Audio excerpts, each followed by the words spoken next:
नमस्कार देवी और सज्जनों एंड हेलो दोस्तों, आप सबको फिर एक बार दिल से बहुत बहुत स्वागत है आप सबका फेवरेट इस YouTube channel the right way में। आज मैं आप सबको मेरा इस YouTube वीडियो में बताने वाला हूँ हम लोगों का जो राष्ट्रीय ध्वज है उसके इतिहास के बारे में। हम लोगों का जो राष्ट्रीय ध्वज आप लोग आज ऐसे दिखते हैं, ये पहले ऐसा नहीं दिखते थे। इसके पहले भी जो हम लोगों का राष्ट्रीय ध्वज हुआ करता था वो अलग अलग 5 प्रकार का हुआ करता था। उसके बारे में ही मैं आप सबको बहुत डिटेल्स में बताने वाला हूँ। अगर आप सब लोग मेरे इस YouTube चैनल में पहली बार आए हैं तो अनुरोध है आप सब लोगों को हाथ जोड़ के प्लीज़ सब्सक्राइब का जो लाल वाला बटन है उसे दबा दीजिए और पास में रहे बेल बटन को दबा दीजिए ताकि मैं जब भी वीडियो बनाऊं आप लोगों को मोबाइल में नोटिफिकेशन जरूर आ जाए। और एक बात हमेशा याद रखिएगा कि मेरे YouTube चैनल को सब्सक्राइब करने के लिए कोई पैसा नहीं लगता है, बस आप सबका प्यार और आशीर्वाद ही चाहिए मुझे आगे बढ़ने के लिए। जानकारी के मुताबिक सबसे पहला राष्ट्रीय ध्वज कलकत्ता के पारसेबागन स्क्वायर में 1906 साल में 7 अगस्त लहराया गया था, जो वर्तमान में कोलकाता का ग्रीन पार्क एरिया के नाम से जाने जाते हैं। वो जो राष्ट्रीय ध्वज था वो भी तिरंगा था। सबसे ऊपर था हरा, उसके बाद हल्दी और सबसे नीचे लाल रंग दिया गया था। हरा रंग के ऊपर सफेद रंग का कमल का छाप लगाया गया था, हल्दी के ऊपर वंदे मातरम लिखा गया था और लाल रंग के बाएं ओर चंदा और दाएं ओर सूरज का सिंबल लगाया गया था। क्या आप लोगों को अंदाजा है कि हम लोगों का जो दूसरा राष्ट्रीय ध्वज है वो सबसे पहले कहाँ पे लहराया गया था? अगर अंदाजा है तो बहुत अच्छा है, अगर नहीं है कोई बात नहीं, मैं आप सबको बता देता हूँ। हम लोगों का जो दूसरा राष्ट्रीय ध्वज बना था वो सबसे पहले 1907 में मैडम कमा के द्वारा पेरिस में पहली बार लहराया गया था।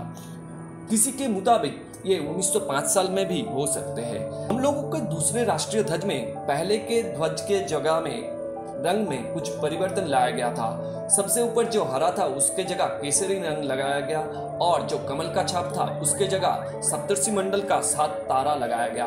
बीच में जो हरा रंग और उसके ऊपर वंदे मातरम था वही रखा गया और अंत में जो लाल रंग चंदा और सूरज था उसको जगह हरा रंग और उसके ऊपर चक्र और चंदा और तारे लगाया गया। 1917 में हम लोग जब गृह शासन और राजनीतिक संघर्ष से गुजर रहे थे तब डॉक्टर एनी बेसेंट और लोकमान्य तिलक जी ने हम लोगों को तीसरा राष्ट्रीय ध्वज लहराया। इनके ऊपर लाल और हरे रंग का विकल्प से एक के बाद एक लगाया गया और इसके ऊपर सप्तर्षि मंडल का 7 तारे भी लगाए गए और एक कोने में चंदा और तारा अलग से रखा गया और एकदम कोने के ऊपर ब्रिटिश एम्पायर का जो राष्ट्रीय ध्वज होता था वो रखा गया। हम लोगों का चौथा राष्ट्रीय ध्वज हरा और लाल रंग का था, सिर्फ 2 ही रंग था। ये राष्ट्रीय ध्वज आंध्र प्रदेश का एक युवा ने डिजाइन किए थे। हरा रंग हिंदू धर्म का प्रतीक और लाल रंग मुसलमान धर्म के प्रतीक के तौर पे बनाए गए थे। ये डिजाइन लेके आंध्र प्रदेश के वो युवा ने गांधी जी के पास जा पहुंचे। गांधी जी तब 1921 में ऑल इंडिया कांग्रेस कमेटी की बैठक के लिए बेजवाड़ा में आए हुए थे। बेजवाड़ा जिसे आप विजयवाड़ा शहर के नाम से जाने जाते हैं। उन्होंने वो लड़के का डिजाइन देख के उनसे कहा कि भारत में जो बाकी धर्म रहते हैं उनका प्रतीक के तौर पे उसके ऊपर गांधी जी ने एक सफेद पट्टी लगा दी और हिंदुस्तान की प्रगति को दर्शाते हुए उन्होंने अपना एक नीला रंग का चरखा ध्वज के सेंटर में लगा दिए। 1931 साल हम लोगों को राष्ट्रीय ध्वज यानी नेशनल फ्लैग के इतिहास में काफी महत्वपूर्ण साल रहा, क्योंकि उसी साल हम लोगों को पहली बार एक रजिस्टर्ड नेशनल फ्लैग प्राप्त हुआ, जिसको आप लोग अभी जो हम लोगों का नेशनल फ्लैग है उसके कई दफा में उसके समानता की जा सकती है, क्योंकि उसी के ऊपर में सबसे ऊपर केसरी रंग था, बीच में सफेद रंग और उसके नीचे हरा रंग दिया गया था। बीच के जो सफेद रंग था उसके ऊपर जो चरखा था उसी को रखा गया था। 1931 का ये राष्ट्रीय ध्वज जो रजिस्टर्ड हो चुका था, इसमें क्लियरली बताया गया था कि ये ध्वज कोई भी राष्ट्रीय समुदाय यानी जात पात को प्रतीक के तौर पे नहीं दिखाया जा रहा है। ये राष्ट्रीय ध्वज संपूर्ण मात्रा में भारत देश का एक प्रतीक के रूप में पेश किया गया। और अंत में 22 जुलाई 1947 को कॉन्स्टिट्यूशन असेंबली द्वारा हम लोगों का जो वर्तमान राष्ट्रीय ध्वज है उसे हम लोगों का प्राप्त हुआ।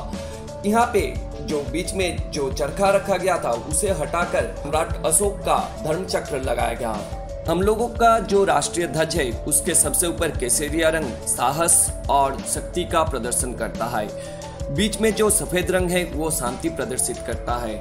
अंत में जो हरा रंग है वो हमारे जमीन का उर्वरता, वृद्धि और पवित्रता को प्रदर्शित करता है। सफेद रंग के ऊपर जो नीले रंग का धर्म चक्र लगाया गया है वो ये बताता है कि गति में ही जीवन है और तारा में मृत्यु है। इस वीडियो के अंत में मैं आप सबके लिए एक छोटा सा मेरे तरफ से मैसेज रखे हैं, प्लीज उसे जरूर सुनिएगा। यहाँ तक अगर आप लोगों ने वीडियो देख लिया है तो कमेंट सेक्शन में जाके जय हिंद टाइप कर दीजिएगा। और मेरा इस वीडियो अगर आप सब लोगों को पसंद आया है तो प्लीज़ एक लाइक देके मुझे उत्साह दीजिएगा। मेरा यूट्यूब चैनल को सब्सक्राइब करना मत भूलिएगा। अपने दोस्त और रिश्तेदारों के साथ ये इन्फॉर्मेशन ज़्यादा से ज़्यादा शेयर कर दीजिएगा।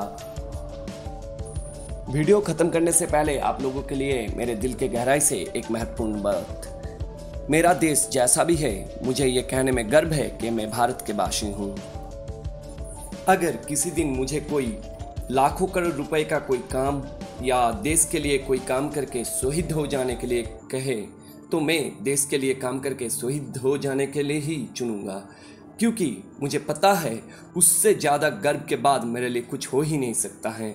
क्योंकि हम लोगों का देश का जवान जब तिरंगे पे लपटे हुए आते हैं, वो जो गर्व है उस दिन सारे देश मेरे लिए रोएंगे और मेरे लिए दुआ मांगेंगे। उस दिन मेरे गर्व से मेरे माँ बाप का सर ऊंचा हो जाएगा कि मेरे बेटे ने देश के लिए कुछ किया है, अपने देश के लिए अपने जान की बलिदान दिए हैं। हमेशा मैं खुद को मेरे देश के सेवा के लिए तैयार और प्रस्तुत मानता हूँ। मैं रहूँ या ना रहूँ, आबाद रहे तू, ए वतन मेरे, आबाद रहे तू।